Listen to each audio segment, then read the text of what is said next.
berkenaan dengan doa hujan, Allahumma sayyiban nafi'a atau Allahumma sayyiba nafi'a. Ya. Ada sayyiba, ada sayyiba. Dan ada ghais. Hujan dalam bahasa Arab berbagai-bagai kalimah. Dalam bahasa Melayu satu kalimah sahaja ialah hujan. Dalam bahasa Arab sayyiba hujan. Sayyiba pun hujan juga. Lagi ghais, al-ghaisu. Al-ghaisu hujan, al-mataru pun hujan. Ada 4 kalimah jemaah, boleh tanda tak kat situ? Kita ada 4 kalimah dalam bahasa Arab. Ya, pertama al-ghaisu, yang kedua al-qamaru, yang kedua al-mataru, yang ketiga as-sayyibu, yang keempat as-sayyibu, ya, dengan sin. Saibu. Allahumma sayyiba nafi'a, Allahumma sayyiba nafi'a. Okey. Itu jemaah berkenaan dengan doa-doa yang kita perlu baca bila turunnya hujan. So hari ini ada sedikit lagi, bila hujan dah reda dah, kan. Minggu lepas tu hujan turun, hujan sedang turun. Sekarang ni hujan dah reda dah. Dah kita boleh keluar rumah dah, nampak tu. Kalau keluar pun tak basah dah. So ada lagi satu doa yang Nabi ajar kita. Jom kita belajar hari ini bab nombor 11, zikir setelah hujan reda. Atau hampir-hampir nak tamat, kan, dah tak ada hujan dah. So Nabi sediakan satu set doa agar kita membaca dan sama-sama kita dapat pahala. Oleh itu, supaya tidak melewatkan masa, kita mempersilakan pembaca kelas kita pada pagi ini. Dipersilakan. Assalamualaikum warahmatullahi. Bismillahirrahmanirrahim. Bab 11. Zikir setelah hujan reda. Hadis nombor 536. Boleh dengar lah. So sekarang maknanya kalau Kami riwayatkan di dalam Sahih Al-Bukhari dan Sahih Muslim dari Zaid bin Khalid Al-Juhani radhiyallahu anhu, dia berkata, Rasulullah sallallahu alaihi wasallam solat bersama kami pada waktu subuh di Hudaibiyah setelah hujan turun pada malam hari. Selepas solat, baginda menghadap khalayak dan bersabda. Okey, jemaah, 3 baris yang kita baca tadi ada perkataan yang menarik, ya, yang perlu kita ambil tahu dan kita mendalami. Ketika Nabi solat subuh, ya, bersama dengan sahabat-sahabat. Ketika ini Nabi solat subuh di tempat yang bernamanya Hudaibiyah. Ya. Boleh kita garis dekat situ, ada line dekat situ. Ada suara gangguan, ya. Hudaibiyah, jemaah, terletaknya di pinggir Mekah. Hudaibiyah terletaknya di pinggir Mekah. Yang mana satu pekan, kita panggil pekan, yang di sana ada kilang menjahit kelambu Kaabah. Ya.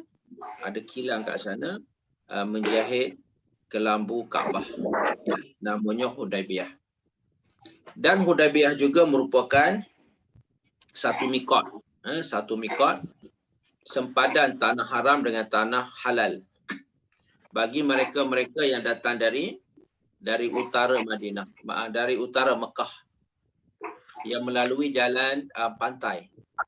Melalui jalan pantai, mereka akan memasuki Mekah melalui pintu namanya Hudaibiyah. Aku datang dari utara juga, utara Mekah, tapi kita datang jalan bukit. Kan kita naik bas, kan, kita datang jalan bukit, jalan gunung.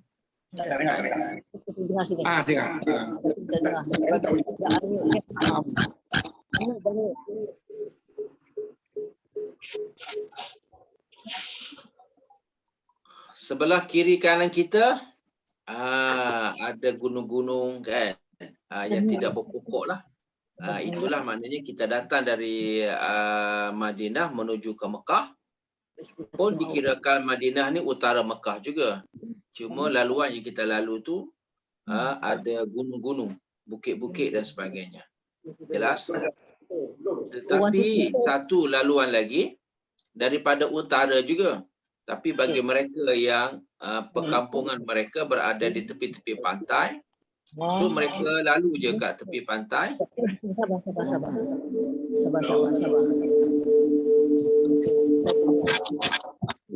Okey dah tu. Nanti.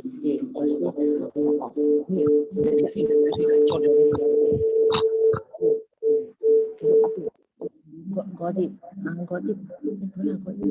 Wifi center.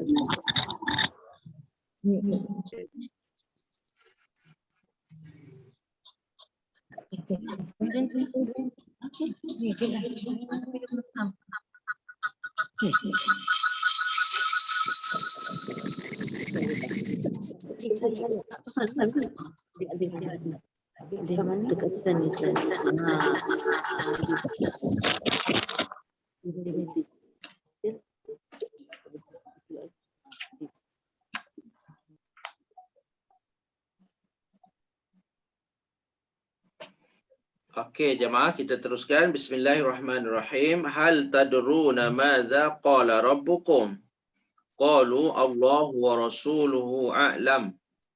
Qala asbaha min ibadi mu'min bi wa kafir. Fa amma man qala mutirna bi fadlillahi wa rahmatih. Fadzalika mu'min bi wa kafirun bil kawkab. Wa amma man qala mutirna banu'i kadza wa kadza. Fadzalika kafirun bi mu'minun bil kawkab. Terjemahannya, Apakah kalian tahu apa yang difirmankan oleh Tuhan kalian? Mereka menjawab, Allah dan Rasulnya lebih tahu. Baginda bersabda, dia berfirman, di antara hamba-hambaku ada yang beriman kepadaku dan kafir. Siapa yang mengatakan telah diturunkan kepada kami hujan dengan rahmat dan kurnia Allah, maka dia beriman kepadaku dan kafir kepada bintang-bintang. Sedangkan orang yang mengatakan telah diturunkan hujan kepada kami, hujan kerana buruj bintang ini dan itu, maka dia itu kafir kepadaku dan beriman kepada bintang-bintang.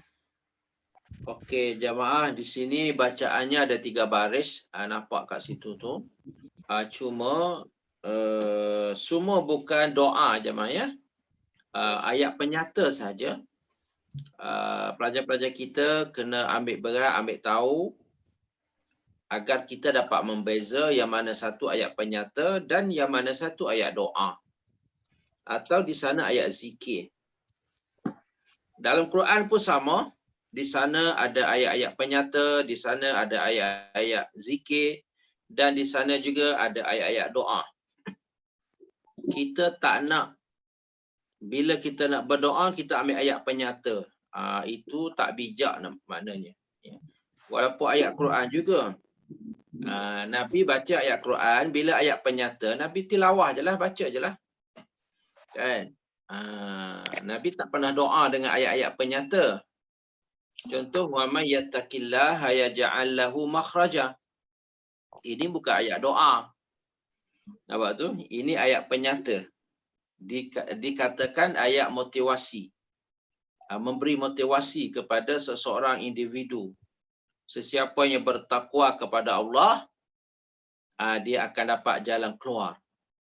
Nampak tu? Allah tunjuk jalan keluar sekiranya dia bertakwa kepada Allah. So tak layak kalau kita nak berdoa, wa may yattaqillaha yaj'al lahu makhraja. Wa may yattaqillaha yaj'al lahu makhraja, itu salah. Sebab bila kita doa, kita mohon untuk dapat sesuatu atau kita mohon untuk dilindungi dari sesuatu. Ya wa may yattaqillah tu bukan doa. So nak bagi jamaah kita pandai beza. Dalam Quran yang mana satu ayat zikir, yang mana satu ayat doa dan yang mana satu ayat penyata. Jelas tu? Contohnya ada Ustaz Kisusu baca Alam Tarakai. Alam tarakai itu tilawah je, bukan doa pun. Dia kata bacalah 17 kali ke, 40 kali ke. Kan? Tepuk-tepuk kat belakang ke, tepuk-tepuk kat pinggang ke. Contoh, sembuhlah tu. Kan? Itu ayat penyata. Bila kita tanya kenapa boleh sembuhkan penyakit. Alfi kan ayat gajah, dia kata gajah kan kuat. Bila kuat ni dia boleh mati kuman-kuman COVID, corona ke, penyakit-penyakit berbagai-bagai dalam badan kita ke. Tengok tu, pandai-pandai kan. Dia tahu ke gajah yang pergi nak menyerang Kaabah tu kuat ke mati? Gajah tu mati. So tak sesuai. Kita nak ambil ayat alam tara kaifa fa'ala rabbuka bi ashabil fil. Baca banyak-banyak nak hapuskan COVID-19. Sebab dia kata gajah tu kuat. Kalau kita baca sejarah, gajah tak kuat pun, gajah kan mati. Kan? Faja'alahum ka'asfim ma'kul. Allah jadikan gajah-gajah itu seperti daun dimakan ulat. Macam mana dia mampu nak bunuh kuman? Dia pun mati. Nampak jemaah? So kita kena bijak. Kita kena jadi pengguna yang bijak, hamba Allah yang bijak. Nampak tu dalam melakukan satu-satu ibadah, doa dan sebagainya. Jelas jemaah? So di sini ayat doanya ada sikit je. Kalau jemaah boleh tulis kat slide ni, kalau siapa pandai, kan garis dekat mutirna bifadlillahi wa rahmati. Itu sahaja jemaah. Masing-masing ada buku, masing-masing ada pen. Garis, Ustaz repeat lagi sekali. Mutirna bifadlillahi wa rahmati. Itu yang perlu kita baca. Yang perlu kita baca. Mutirna bifadlillahi wa rahmati. Allah telah menurun hujan kepada kami. Bifadlillah dengan kurniaan Allah. Dengan pemberian Allah. Wa rahmatih dan dengan rahmatnya. So siapa malam karang ke, bila hujan turun kita baca Allahumma sayyiban nafi'ah. Bila hujan dah reda kita baca mutirna bifadlillahi wa rahmatih. Mutirna bifadlillahi wa rahmatih. Boleh jemaah? Tulis dekat buku masing-masing agar kita dapat membaca. Ya, agar kita dapat membaca doa bila hujan dah reda. Kadang-kadang kita pun tak tahu kan. Hujan memang turun. Lepas turun, bukan turun setiap jam pun, dia ada berhenti juga. Turun berhenti kan. Hari-hari macam tu. So bila turun kita baca doa Allahumma sayyiban nafi'ah. Bila dah berhenti kita baca mutirna bifadlillahi wa rahmati. Ada 4 perkataan saja jemaah. Mutirna bifadlillah wa rahmati. Cantik tu. Yang lain tu bukan doa. Yang lain tu bukan doa. Cuma ayat penyata. Kalau kita nak belajar apa, boleh ayat penyata ni. Nabi kata, kan, kamu tahu tak? Teori Ustaz. Nak pesan Ada. Nak alat. Apa bunyi? Tak.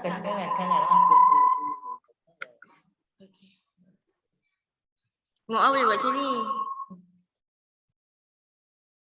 Kita nak admin nak minta mute semua ya, baru dia tak bunyi suara. Kalau tak, suara masuk dalam Zoom kita.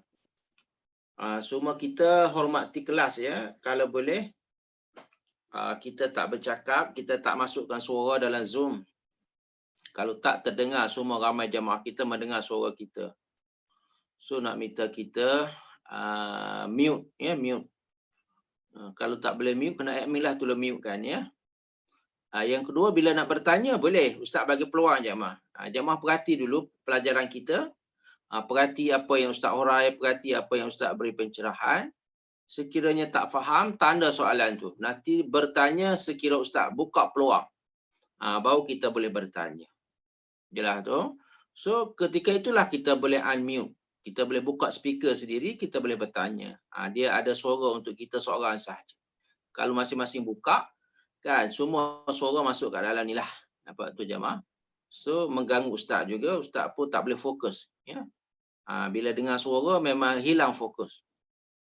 Dia kita mengajar ni kena tenang ya, baru dia keluar apa-apa yang kita nak memberi taklimat dan kenyataan.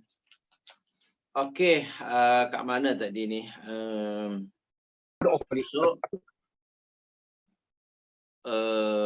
Nabi bagi tahu kepada kita, ada hamba-hamba Allah ni yang beriman dan ada yang kafir. Ya, asbaha min ibadi mu'min. Ada yang beriman, ada yang kafir. So, Nabi pun bagi tahu macam mana orang beriman. Ialah bila hujan turun, dia berdoa muftirna bi fadlillah wa rahmatih. Orang ni dia beriman dengan Allah. Dan kafir dengan bintang-bintang. Ada juga yang kat bawah tu baris 3 jemaah. Ada seorang itu hamba Allah juga. Dia kata hujan turun ni sebab sekian-sekian. Ya, sebab bintang ke, sebab apa ke, orang ni orang kafir. Sebab tu dia percaya sebab hujan turun ni bukan sebab Allah. Bukan beriman dengan Allah pun, ada sesuatu bintang. Kan, berlanggar sana, berlanggar sini, pecah turun air hujan. Nampak tu? Tak. Kalau orang beriman macam tu kafir, ya. Baris yang ketiga tu, wa amma man qala mutirna banu kaza wa kaza fadzalika kafirun. Nampak tu, kafir. Kalau siapa beriman bahawa hujan turun ni bukan sebab Allah, sebab bintang berlanggar. Nampak tu? Aksiden di pertaraan langit dan bumi.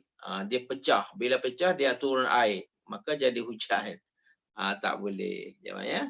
So, kita orang beriman kena baca yang kedua tu. Baca baris yang kedua. Mutirna bifadlillahi wa rahmatih.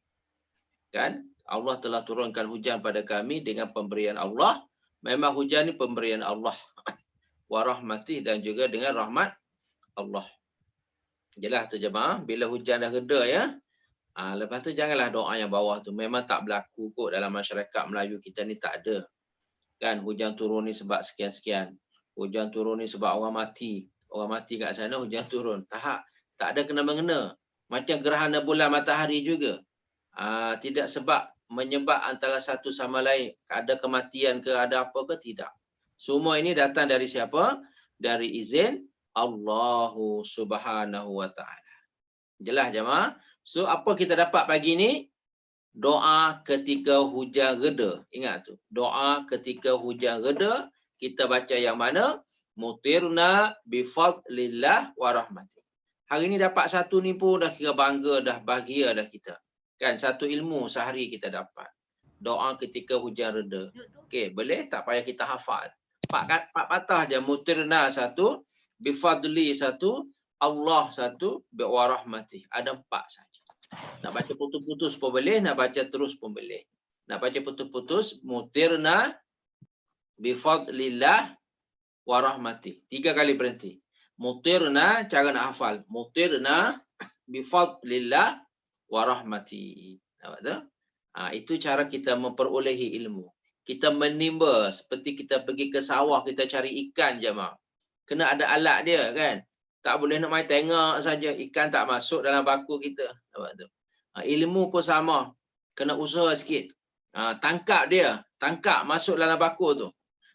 Tangkap apa? Mutirna bifadlillah wa rahmati. Tangkap dah tu. Kan? Itu kita panggil rakam. Okey, kita dapat satu. Jom kita teruskan pelajaran kita yang di bawah. Hudaibiyah sudah cukup dikenal, iaitu sumur di kota Mekah yang dapat ditempuh dalam waktu yang sekejap. Yang dimaksud dengan as-sama'u adalah hujan.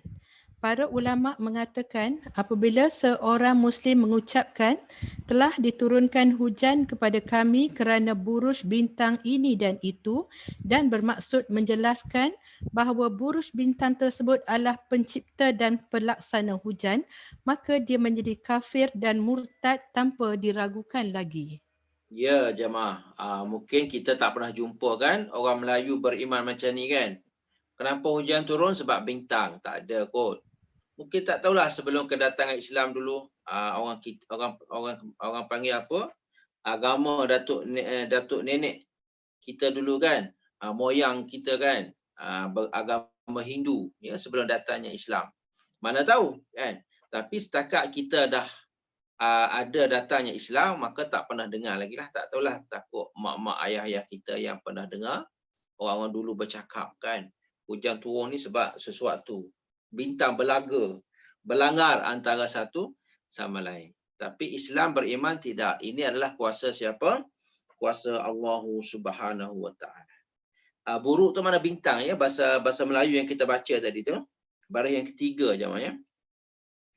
Paragraf yang berikutlah lepas pada terjemahan tu, telah diturunkan hujan kepada kami kerana buruj. Buruk tu mana bintang lah ya, buruj. Ya. Buruk dan bintang tu sama-sama lah. Selalu orang Arab dia letak nama-nama hotel jemaah. Pernah tengok tak nama-nama hotel?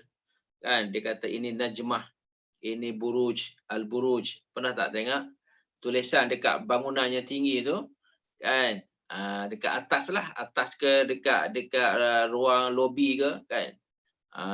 Situlah dia tulis nama-nama hotel adalah namanya Buruj. Pernah dengarkan Buruj? Buruk ni jenis bintang lah ya, Buruj. Lepas tu Nujum berbelih, An-Najmu berbelih. Dua-dua nama tu bahasa Arab. Al-Buruj bahasa Arab, bintang bahasa Melayu, tapi kalau bahasa Arab juga Najmu ya, Najmu. Itu dalam bahasa Arab. Okey, kita teruskan. Apabila dia mengatakannya dengan tujuan menjelaskan bahawa buruj bintang itu adalah tanda-tanda turunnya hujan, sedangkan yang menurunkan dan menciptakannya adalah Allah Subhanahu wa taala, maka dia tidak kafir. Mereka juga berbeza pendapat tentang kemakruhannya. Yang benar adalah hukumnya makruh kerana termasuk dari lafaz orang kafir. Inilah zahir hadis dan penegasan Imam Syafi'i rahimahullah dalam kitab Al-Um dan selainnya. Wallahu a'lam. Dianjurkan untuk bersyukur kepada Allah Subhanahu wa taala atas nikmat ini, iaitu turunnya hujan. Okey, kita garis ya kalimah bersyukur tu. Apa perlu kita buat? Satu, kita berdoa. Yang kedua, kita bersyukur jemaah. Bersyukur, terima kasih kepada Allah SWT. Meluah kesyukuran. Kan? Meluah kesyukuran. Dengan lafaz pun boleh. Dengan rasa hati gembira pun boleh. Kan? Alhamdulillah. Macam itulah kita kan. Alhamdulillah. Turunnya hujan. Kan? Dengan pemberian Allah dan rahmat Allah.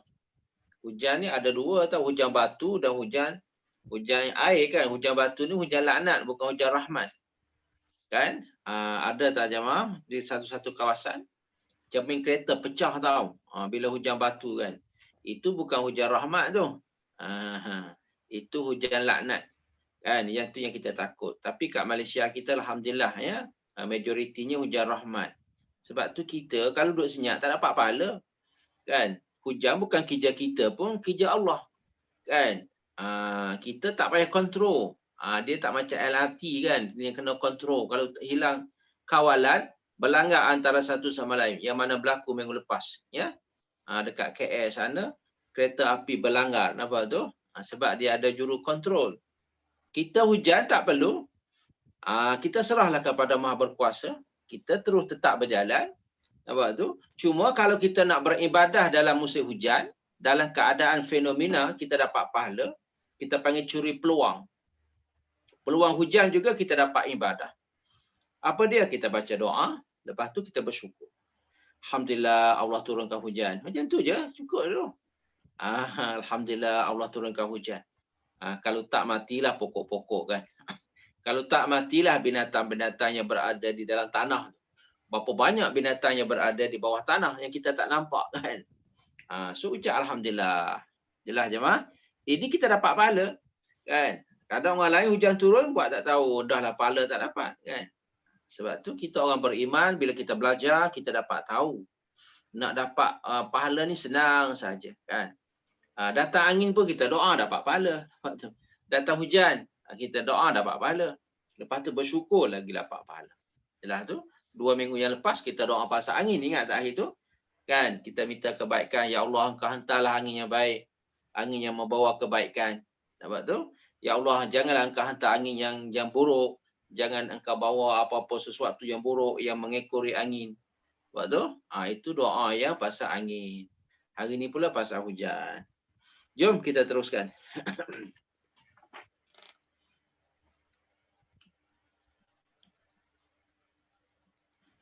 bab 12 ya. Dipersilakan pembaca kita.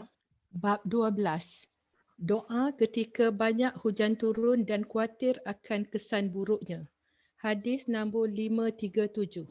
Kami riwayatkan di dalam Sahih Al-Bukhari dan Sahih Muslim dari Anas radhiyallahu anhu, dia berkata. Bismillahirrahmanirrahim. Anna rajulan dakhala al-masjid yawm al-jum'ah wa Rasulullah sallallahu alaihi wasallam qa'imun yakhutub. Faqala ya Rasulullah halakatil amwal wa qata'atis subula fada'ullaha an yughithna farafa'a Rasulullah sallallahu alaihi wasallam yadayhi thumma qala Allahumma aghithna Allahumma aghithna Allahumma aghithna. Qala Anas wallahi wa ma nara fis sama' min sahab wala qaza'ah wa ma bainana wa baina sal' yani al-jabal al-ma'rufa bi qurbil madinah min baitin wala dar. Fatala'at min wara'ihi sahabatun mithlu at-turs. Falamma tawassatat as-sama' intasharat thumma amtarat. Fala wallahi ma ra'ayna syamsa sabta. Qala thumma dakhala rajulun min dhalikal bab fil jum'ah al-muqbilah wa Rasulullah sallallahu alaihi wasallam qa'imun yakhutub. Faqala ya Rasulullah halakatil amwal wa qata'atis subul fad'ullaha yumsikuha anna. Farafa'a Rasulullah sallallahu alaihi wasallam yadayhi thumma qala Allahumma hawalaina wala alaina Allahumma alal akam wad-dirab wa butunil awdiyah wa manabitis syajar fanqala'at wa kharajna namshi fi syams. Dipersilakan. Bahawa ada seorang lelaki masuk masjid pada hari Jumaat sementara Rasulullah sallallahu alaihi wasallam sedang berkhutbah. Dia menghadap Rasulullah sallallahu alaihi wasallam dengan berdiri dan berkata, "Wahai Rasulullah, harta benda telah hancur, tanam-tanaman telah rosak. Berdoalah kepada Allah agar menurunkan hujan kepada kami." Maka Rasulullah sallallahu alaihi wasallam mengangkat kedua tangan baginda dan berdoa, "Ya Allah, turunkanlah hujan kepada kami. Ya Allah, turunkanlah hujan kepada kami. Ya Allah, turunkanlah hujan kepada kami." Demi Allah, saat itu kami tidak melihat ada awan atau mendung sedikit pun di langit. Sementara antara kami dengan Bukit Sal, iaitu gunung yang dikenali berdekatan dengan Madinah, tidak ada satu pun rumah atau bangunan. Dari belakang baginda muncul awan gelap seperti perisai. Setelah awan gelap tersebut menutupi langit, turunlah hujan. Demi Allah, seminggu lamanya kami tidak melihat matahari. Kemudian pada hari Jumaat berikutnya, orang itu masuk dari pintu yang sama sementara Rasulullah sallallahu alaihi wasallam berkhutbah. Dia menghadap baginda dengan berdiri dan mengatakan, "Wahai Rasulullah, harta benda telah hancur, tanaman-tanaman telah rosak. Berdoalah kepada Allah agar menghentikannya kepada kita." Maka Rasulullah sallallahu alaihi wasallam mengangkat kedua tangannya dan berdoa, "Ya Allah, turunkanlah hujan di sekitar kami dan bukan pada kami. Ya Allah, turunkanlah hujan pada tanah gersang, daratan tandus, dasar lembah dan tempat tumbuhnya pepohonan." Hujan pun berhenti. Kami keluar dan berjalan di bawah sinar matahari. Okey, cantik jamaah hadis yang kita belajar, nampaknya panjang tapi jangan takut. Bacaannya pendek je jamaah. Panjang ni cerita. Ini kita namakan cerita, kisah. Kisah dalam hadis. Kisah ni ada dua dalam Quran pun. Kisah para nabi, orang soleh. Dalam hadis pun sama juga, ada juga kisah, sejarah. Nampak tu? Nampaknya 10 baris lebih kan. Nampak panjang. Naik sikit kita nak tengok hadis supaya kita dapat baca doa. Dari mana kita nak petikkan doa. Okey, cerita ni ada 2 cerita jemaah dan ada 2 minggu berlaku. Minggu Jumaat pertama dan Jumaat yang kedua. Jumaat pertama ni kemarau. Asal usulnya kemarau. Dilanda bumi Madinah Al-Munawwarah lah. Kering kontang, tak ada air. So sejarahnya, kisahnya ada seorang sahabat tu masuk masjid pada hari Jumaat. Yang Nabi sedang membaca khutbah. Nampak? Lepas tu sahabat yang masuk ni dia minta pada Nabi. Ya Rasulullah, tolonglah doa untuk kami ni. Kan? Semua rosak habis dah. Pokok-pokok dah nak mati dah. Buah-buah pun nak gugur dah kan. Contoh kan, apa yang berlakunya, hasil mahsul daripada bercocok tanam tu, daripada hasilan pokok-pokok tu dah tak dapat. Sebab kering kontang. Itu yang berlaku Jumaat pertama je ya. Lepas tu, sahabat ni minta Nabi berdoa. Wa rafa'a Rasulullah. Nabi pun angkat tangan. Tengok baris yang kedua, baris yang ketiga je mah. Minta garis. Pendek je. Doa bila kemarau kita guna doa ni. Ustaz nak baca doa jemaah garis tau. Allahumma aghithna, Allahumma aghithna, Allahumma aghithna.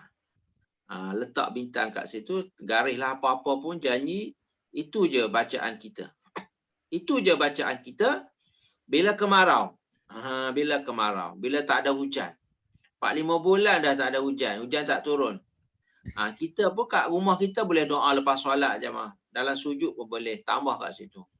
Doanya pendek, 1 kalimah aja. Cuma kita kena repeat sampai 3 kali. Nampaklah panjang sikit. Sebenarnya satu je, arisna. Allahumma dah lama dah kita hafal. Nampak tu? Yang tak hafal laginya arisna tu je. Lagipun nampak 3 tu sebenarnya dah repeat. Yang kita kena hafal satu je. Arisna. Allahumma dah lama dah pandai. Allahumma wahai Tuhanku. Arisna, turunlah hujan pada kami. Jemaah senang pagi ni rezeki kita tahu. Siapa datang memang rezeki sangat. Rezeki yang mudah tercapai. Kan? Tak payah kena mengadap 2-3 jam nak hafal satu-satu doa. Tidak jemaah. Sekarang belajar, sekarang terus pandai. Macam mana nak pandai? Allahumma arisna. Allahumma arisna. Allahumma arisna. Sahabat baca sa nipis. Bukan sya, bukan sin ya, sa. Bunyi di hujung lidah. Jemaah kena spelling betul-betul tau. Ya, dia tak baca bahasa Melayu. Kan? Bahasa Arab ni dia berubah makna. So baca sa, arisna, arisna, arisna. Ya Allah, turunlah hujan pada kami. Ya Allah, turunlah hujan untuk kami. Ya Allah, turunlah hujan untuk kami. Jelas jemaah, pendek je. Alhamdulillah, semua pendek-pendek bagi ni kan. Okey. Bila hujan turun, so sahabat semua gembira lah. Kan gembira. Rupa-rupanya jemaah, apa yang berlaku Jumaat akan datang, Jumaat yang kedua. Hujan terlalu lebat pula kan. Inilah hujan turun pun salah, hujan tak turun pun salah. Nampak tu. Manusia kan. PKP pun salah, tak PKP pun salah. Habis tu nak yang mana? Kesian pemimpin kita kan. Kesian friendlander kita kan. Yang berada di barisan hadapan. Mereka seperti berjuang fisabilillah lah Ustaz anggap kan. Sebab mereka dalam baju yang ditutup kan, tak tahu berapa lapis jemaah. Kan? Daripada pagi sampai ke malam. Allah, letihnya mereka jemaah. Sebab tu kalau boleh kita tolong kesian mereka. Nak kesian macam mana? Kalau kita kesian kat mereka, kita duduk dalam rumah lah. Itu makna bukti kita kesian. Kalau kita keluar sana, keluar sini, jumpa sana, jumpa sini, sentuh sana, sentuh sini, mana kita tak kesian lah kepada mereka-mereka yang berada di barisan hadapan. Mereka nak balik rumah pun tak boleh jemaah. Takut bawa penyakit, bawa COVID. Nampak tu. Nak jumpa anak bini kat rumah pun tak boleh. Nak jumpa anak beranak pun tak boleh. So kesianlah mereka ya. Mereka bekerja bertupus lumus untuk nak menyelamatkan nyawa manusia yang berada di bumi tercinta ini jemaah. Sebab tu kita kena duduk di rumah. Nampak tu? Duduk di rumah Rupa-rupanya minggu yang kedua, Jumaat yang kedua ni hujan lebat. Bila hujan lebat, sahabat masuk lagi solat Jumaat. Pada waktu yang sama juga masuk masjid. Mungkin orang ni kampungnya jauh kot daripada Madinah kan. Dia pergi seminggu sekali Madinah contoh kan.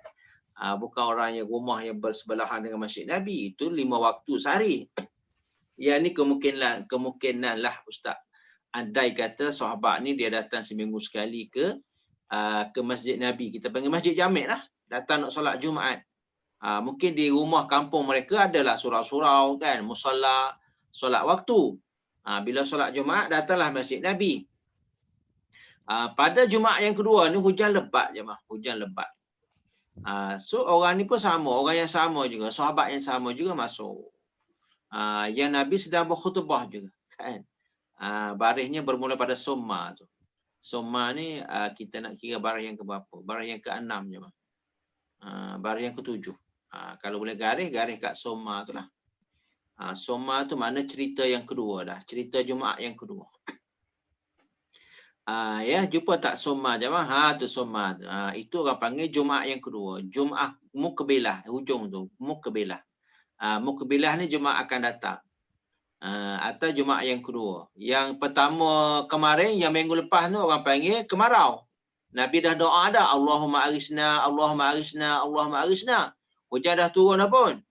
Rupa-rupanya hujan berterusan, tak berhenti-berhenti sampai Jumaat yang kedua masih hujan lebat lagi. Pengosak juga tanaman. Kemarau perosak tanaman sebab kering. Hujan terlalu lebat pun rosak juga tanaman sebab dia merosakkan kan. Hujan boleh merosakkan pokok-pokok tanaman dan sebagainya. Sahabat ni masuk masjid. Sama ceritanya kan. Nabi pun berkhutbah. Ya Rasulullah, halakatil amwal, rosaklah harta-harta kami ya Rasulullah. Nampak tu? Kami tak dapat apa-apa dah kan. Hobi kayu pun rosak semua kan. Hancur lebur habis kan. Dibawa arus banjir dan sebagainya. Fad'ullah yumsikuha anna, mintalah pada Allah supaya Allah tahan hujan. Jangan turunlah, berhentilah hujan tu. Tak larat dah. Nampak tu? Ini nak bagi kepada kita ni. Kan manusia kan, hujan turun pun salah, tak turun pun salah. Nampak tu? Tapi tak apalah, ini sebagai cerita dan kisah supaya nak adakan doa je. Bila kemarau kita baca doa. Sekarang ni bila hujan lebat, tak henti-henti, tak reda-reda hujan ni jamaah, seminggu dah. Kita nak baca doa mana? Nabi pun tengok tu. Farafa'a kan, farafa'a Rasulullah sallallahu alaihi wasallam yadai. Nampak tu? Maka rafa'an angkat. Rasulullah angkat tangan. Angkat tangan buat apa? Bila angkat tangan berdoa lah kan. Bukan nak menampar sahabat bertanya tu. Taklah. Berdoa. Inilah garisan kita kat sini. Kita garislah jamaah ya.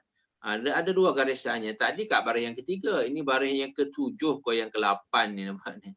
Jamaah cari sendiri ya.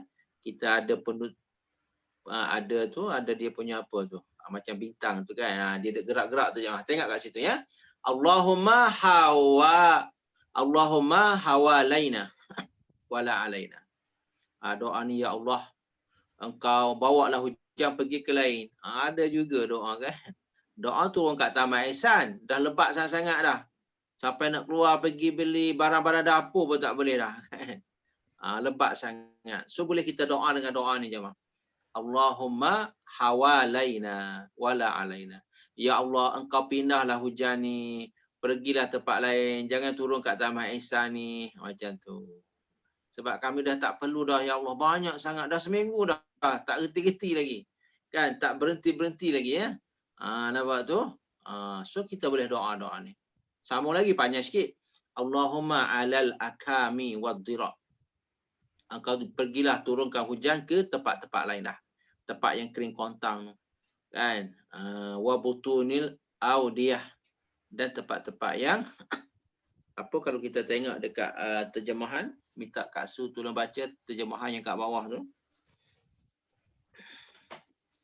Ya Allah, turunkanlah hujan di sekitar kami dan bukan kepada kami. Ya Allah, turunkanlah hujan pada tanah gersang, daratan tandus, dasar lembah dan tempat tumbuhnya pepohonan. Yang itulah maksudnya ya.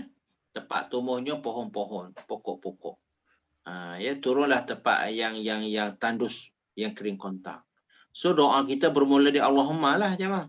Allahumma sampai di syajar, sampai di syajar. Sampai di syajar. Sampai situ. Tu sampai situ jemaah. Pendek je. Ini kalau hujan lebat jemaah. Cantiknya Nabi ni bijak lah, kan dia ajar umat kan. Nabi dah wafat dah, kalau dia main penting diri sendiri, letak orang lah, letak umat aku lah kan. Tapi tak, Nabi sayang kat umat kan. Nampak tu? Nabi kesian, Nabi sayang pada umat. Nabi bagi tahu pesan ni orang panggil harta pesaka Nabi ni. Nabi tak tinggal harta keuangan, harta benda, tidak. Harta Nabi ilmu. Itu kita panggil al-ulama warasatu anbiya. Ulama mewarisi harta-harta Nabi dengan ilmu kan, sebab Nabi tinggal ilmu je jemaah, Nabi tak tinggal apa-apa pun kan. Sebidang tanah pun tak ada kan, Nabi tak ada tinggal. Ya, kalau ada pun dah jadi masjid Nabi habis dah diperluaskan. Nampak tu, semua tu harta-harta sahabat, semua tu harta Nabi, harta sahabat yang dijadikan masjid semua tu kan. Tapi kita yang berhak mewarisinya bukan harta benda. Kita yang berhak mewarisi harta, aset, kita panggil aset ilmu. Bukan aset harta benda jemaah ya. Aset ilmu lagi nilai tinggi. Nampak tu? Sebab ilmu ni dia boleh berjangkit. Boleh berjangkit. Orang lain pun boleh guna pakai. Kalau harta benda, orang yang pergi situ je lah. Kan orang Malaysia yang tak pergi kat harta benda, kat satu bidang lot tanah tu, tak dapat nikmati lah. Kan? Tapi ilmu boleh tersebar satu dunia. Tapi kalau satu bidang tanah tak boleh tersebar. Kena pergi sana baru boleh kita menikmati. Itu bezanya aset harta benda dengan aset ilmu. Tak sama je. Jom kita memiliki harta ilmu, aset ilmu. Sebab ilmu ni dia boleh tersebar satu Malaysia. Nampak tu? Kalau kita ada satu bidang tanah kan, bidang tanah berapa meter persegi kan, tak boleh guna untuk semua. Orang yang datang situ je. Orang yang datang solat kat situ, kalau kita beli satu lot kan untuk kita wakafkan. Tapi kalau ilmu ni boleh sebar, sebab sekarang kita boleh viral melalui WhatsApp dan sebagainya. Nampak tu? Tapi harta benda tak boleh kita nak transfer. Nampak tu? Nak transfer kena jual dapat duit baru boleh transfer. Nampak tu? Dia ada kelebihan masing-masing. Ya, ada kelebihan masing-masing. So jamaah, sekarang ni kita dapat dua doa. Ustaz repeat balik. Doa pertama tadi ialah ketika kemarau. Nampak? Ketika kemarau je. Pendek je. Allahumma arisna, Allahumma arisna, Allahumma arisna. Jamaah bacalah. Bila dalam sujud boleh. Ini kita boleh pesan pada siapa-siapa yang ada kat kampung ke, yang tak pernah diturun hujan. Hujan tak pernah turun kat kawasan tu. Boleh baca doa ni jemaah. Lepas solat fardu, lepas bagi salam, kat tangan baca. Dalam sujud, dalam solat, baca. Ya, ilmu kita pendek-pendek je, tak panjang pun. Kan? Tak perlu masuk U kan, tak perlu habis degree ke kan. Boleh pandai terus. Nampak tu? Pelajar degree boleh tak belajar hadis kita ni, kita azkar ni. Kalau belajar 4 tahun tak dapat degree lagi. Nampak tu? Sebab kita pun dah hampir 4 tahun dah kan. Nampak tu? Sebab tu buku azkar ni tak dijadikan sebagai buku teks dekat mana-mana universiti je. Nampak tu? Dia kat universiti ni dia belajar, dia ambil ni je. Dia ambil pilih-pilihan je. Dalam 20 hadis, 30 hadis satu semester. Nampak tu? Dia belajar berapa semester? 8 semester je. Kan? Satu semester 30, berapa ratus je dia belajar. Kita lagi alim sebab kita belajar semua daripada kulit ke kulit. Itu perbezaan jamaah. Nak bagi tahu pelajar kita, orang panggil pelajar-pelajar warga emas dan sebagainya, lebih menyuruh belajar hadis berbanding dengan student-student yang berada di universiti, ya. Jelas tu, sebab mereka belajar nak dapat CJ, mereka nak cepat habis kan. Kita belajar nak dapat ilmu, dapat pahala dan sebagainya. Kita tak kejar CJ. Oleh itu, doa yang kedua pada sekarang ni dalam hadis 537 ni ialah doa bila hujan sangat lebat. Kita punya doa yang hujan lebat sangat-sangat, kita dah tak mau dah hujan kan. Dah banjir kuat dah ni jemaah. Kita mintalah kepada Allah, ya Allah. Allahumma hawalaina. Hawalaina ni makna pindahlah hujan pergi ke lain. wala alaina, bukan untuk kami. Kalau kita nak bagi banding dekat Taman Ihsan, ya Allah, engkau alihlah hujan kat Taman Ihsan ni. Janganlah turun kat Taman Ihsan ni. Kita orang dah tak perlu dah. Boleh je mah. Tapi kena minta pada Allah lah. Kita orang dah tak perlu dah hujan, ya Allah. Dah seminggu dah. Hujan turun berturut-turut. Tak berhenti-berhenti. Jemaah ya, ingat hawalaina. Hawalaina ni makna pindah. Pindah pergi ke lain. Wala alaina, bukan di atas kami. Allahumma, dan engkau turunlah kepada bumi yang kering kontang tadilah. Tempat yang tumbuh-tumbuhan, tempat yang tumbuh pokok-pokok dan sebagainya. Ya, sampai kat syajar tu. Syajar tu mana pokok. Ya. Yang lain tu mana bumi yang kering kontang. InsyaAllah jemaah. Cantik kan? Duk ingat kata kena baca semua doa tadi kan. 12 baris tu. Rupa-rupanya satu baris je. Satu baris untuk masa kemarau. Jemaah kena tulis tau. Yang baris yang ketiga tu bila kemarau. Musim kemarau. Yang before last ni kita panggil ketika hujan terlalu lebat. Nampak tu? Kita tulis kat situ. Nanti kita nak ulang kaji 2-3 hari lagi. 2-3 minggu akan datang. Kita buka. Oh yang ni masa kemarau. Oh yang ni masa hujan lebat. Tak berhenti-berhenti lagi hujan lebat ni kan. Dah seminggu dah. Kita baca yang ni jemaah. Cantik Nabi ajar kita tahu. Ya. Segala-galanya ada rupanya kan. Allahu Akbar. Jom kita teruskan. Lafaz hadis ini demikian di dalam Sahih Al-Bukhari dan Sahih Muslim. Hanya sahaja dalam riwayat Bukhari disebut dengan lafaz Allahumma skina sebagai pengganti lafaz aghithna. Betapa banyak pelajaran yang dapat diperolehi dari hadis ini. Semoga Allah memberikan taufik. Okey, Imam Nawawi tahu, dia sayang kita juga. Dia tambah satu lagi extra. Nak minta garis kat situ. Allahumma askina ya. Allahumma askina. Yang dia tulis tu salah tu. Kita asingkan Allahumma, kita pecahkan. Lepas tu askina. Ya.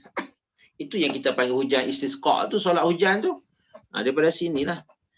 So letak kat sebelah tadilah Allahumma arisna 3 kali, Allahumma arisna, Allahumma arisna. Lepas tu Allahumma askina. Jemaah ya, kita panggil extra kalimah. Dua tu makna sama je. Tapi berbagai-bagai lah. Macam kita beli beg tangan kan. Ada berbagai-bagai jenama. Takkan nak beli jenama yang sama. Takkan nak beli warna yang sama. Mesti berlainan warna. Betul tak jemaah? Kita doa pun sama lah. Takkanlah nak main doa tu je kan. Dah 40 tahun lah kan. Tukar-tukar lah pula. Doa lain pula nak buat tu. Masa dulu memanglah satu tu sebab buku kita buku kecil kan. Orang dulu dia belajar buku kecil je. Bila buku kecil tak ada pilihan. Satu tu je yang kita kena baca. Ya. Macam kedai juga. Kedai kecil dia tak ada pilihan. Kalau beli beg tangan tak ada pilihan. Beli kasut pun tak ada pilihan sebab kedai kecil. Cuba jemaah pergi kedai besar. Kan adalah pilihan kan. Berbagai-bagai warna ada. So belajar agama pun sama. Kalau kita belajar kitab kecil, satu tu je lah dapat. Tapi bila belajar kitab besar, ada pilihan. Nampak tu? Itu untungnya. Bila kita pergi beli barang di kedai-kedai yang besar, pasar raya, dapat pilihan yang banyak. Sama juga bila kita belajar agama. Kalau kita beli buku kecil, tak ada pilihan. Tapi kalau kita beli buku besar, macam kita Azkar ni kan, 700 muka surat. Nampak tu? Atas 1200 hadis. Mana banyaklah pilihan. Ingat tak dulu masa belajar bab solat kan? Dalam rukuk tu bukan satu bacaan. Ada sampai 7 set bacaan. Dalam sujud pun ada sampai 8. Lepas tahiyat akhir pun ada sampai 7 dan 8 pilihan kita. Nampak tu? Tapi kalau buku kecil tak ada. Dia bagi tahu satu je kan. Untunglah siapa yang ada kita azkar jemaah. Bersyukurlah pada Allah. Ya Allah permudahkan urusan kita sehingga kita berjaya mempelajari kitab azkar seminggu sekali setiap hari Senin pukul 10 pagi. Okey, kita pindah bab baru. Bab 13. Zikir-zikir dalam solat tarawih. Solat tarawih hukumnya sunnah menurut kesepakatan seluruh ulama iaitu 20 rakaat dan salam pada setiap 2 rakaat. Tata caranya sama dengan tata cara solat pada umumnya. Zikir-zikirnya juga sama seperti membaca doa iftitah, menyempurnakan zikir-zikir selanjutnya, doa tasyahud, doa setelahnya dan lain-lain yang telah berlalu penjelasannya. Walaupun sudah cukup jelas, namun saya ingin mengingatkan di sini bahawa banyak orang yang meremehkannya dan meninggalkan kebanyakan zikir-zikirnya, sementara yang benar adalah seperti yang telah dijelaskan. Ya. Bacaan Al-Quran yang menjadi pendapat kebanyakan ulama dan dilakukan oleh kaum muslimin pada umumnya adalah mengkhatamkan Al-Quran pada solat tarawih selama 1 bulan penuh, yang pada setiap malamnya tidak kurang dari 1 juz dari 30 juz Al-Quran. Dianjurkan pula untuk membaca Al-Quran secara tartil dan jelas. Jangan pernah Tengok nota kaki kat bawah. Tartil tu mana apa? 165. 165. Tartil adalah sejenis bacaan yang tidak terlalu cepat dan tidak terlalu perlahan, namun cukup memberikan seluruh hak bacaan tersebut sesuai dengan ilmu tajwid. Bacaan jenis ini adalah bacaan yang paling baik dan paling utama. Allah Subhanahu wa Ta'ala berfirman, dan bacalah Al-Quran itu dengan perlahan-lahan. Al-Muzammil ayat 4. Okey jemaah, kita hurai sikit ya. Ini yang ada dalam poster yang Ustaz punya. Kita punya kelas baru ya. Kelas tajwid dan tartil. Maksudnya jemaah boleh baca Quran. Semua dah boleh. Cuma kita nak bertajwid kan. Lepas tajwid itu kita tahu hukum.